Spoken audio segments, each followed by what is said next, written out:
The local elementary school is having muffins with moms. There's a wry comment about how moms are expected to help out with the Mother's Day event, but dads aren't expected to help out during the Father's Day event. Unfair double standard, but I think I know what's going on.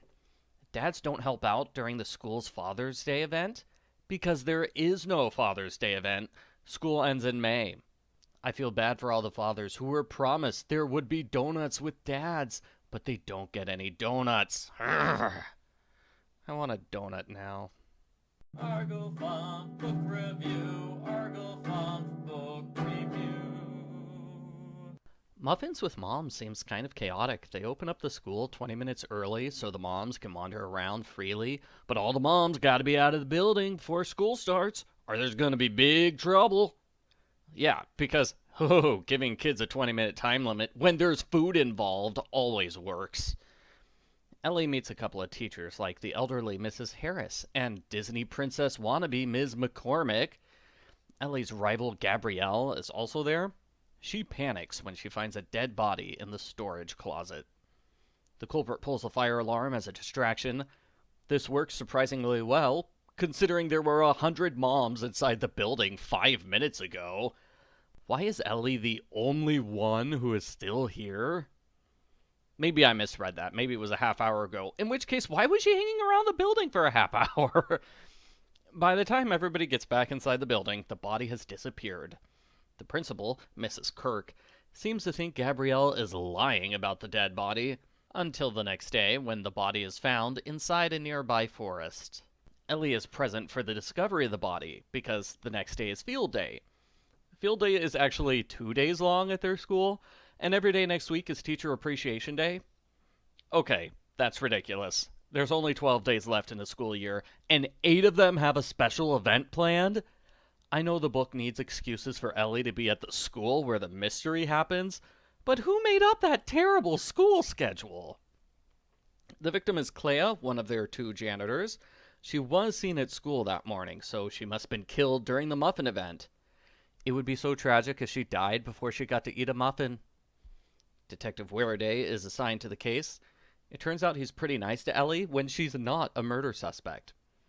Her alibi is that there were dozens of kids nearby. That really should be everybody's alibi. Gabrielle pressures Ellie into solving the mystery. She gives Ellie a list of all the moms who were there that morning, so Ellie can alibi them. I love how Ellie decides, yeah, that's not happening. Thanks to her organizing job, Ellie has pictures of Klea's house. This is quite helpful, because the culprit broke into the house and searched around. It doesn't seem like they found anything useful, but Ellie does. She finds a list of teachers, along with the name Alexa Wells. The 2 office workers are the retiring Marie and the sullen Peg. Marie shares gossip that Klea was in the middle of a nasty divorce with a physically violent husband. Peg spies on them.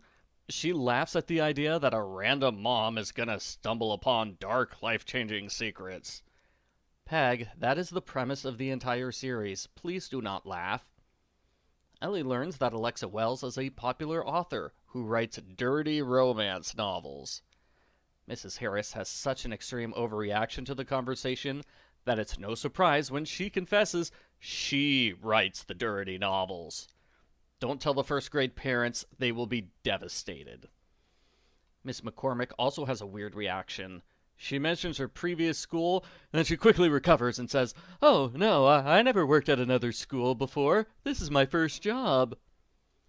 Someone throws a brick through Ellie's window, and they send her a threatening note. The culprit used their normal handwriting for the threatening note, which is a dumb move. It's really easy to find handwriting samples for teachers at a school. Miss McCormick is the villain here. She lied on her job application by pretending she never taught before. The truth is, she was fired from her previous teaching job due to drug possession.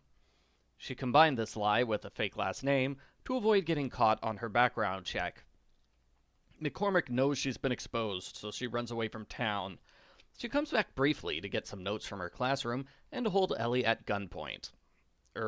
Taser point. McCormick says she was framed for her crime, and the real culprit is someone in the front office who's been blackmailing her all year. Ellie gets a request for a consultation at noon. When she arrives, she finds Peg's dead body. Peg overdosed on drugs, and she left behind a suicide note, which doubles as a confession. Ellie thinks there's something wrong with this mystery solution because there's at least 50 pages left in the book. I mean, there's something wrong with this solution because nobody in their right mind would commit suicide when they had a house cleaning appointment. Obviously. The culprit did a pretty good job of framing Peg for everything. The police are so convinced they officially closed the case.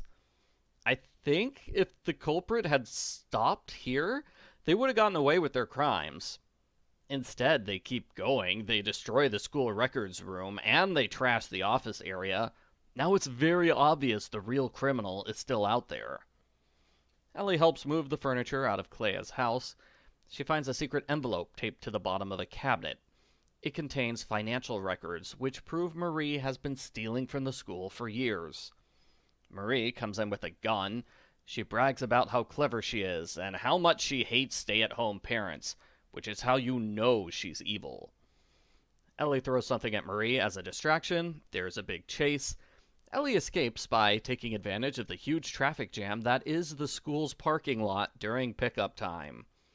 A-plus culprit capture, even if I had to reread it because I missed the part where the culprit's gun disappeared.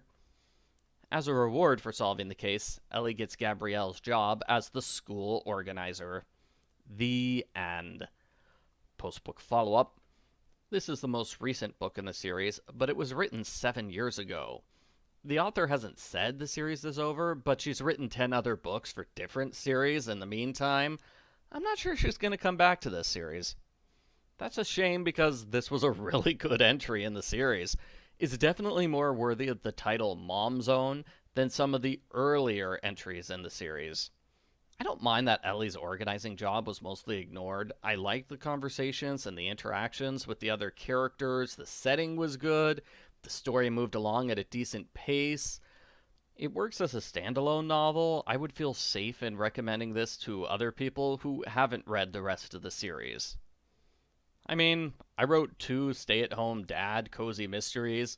You think I'm gonna dislike the stay-at-home mom cozy mystery? Think again.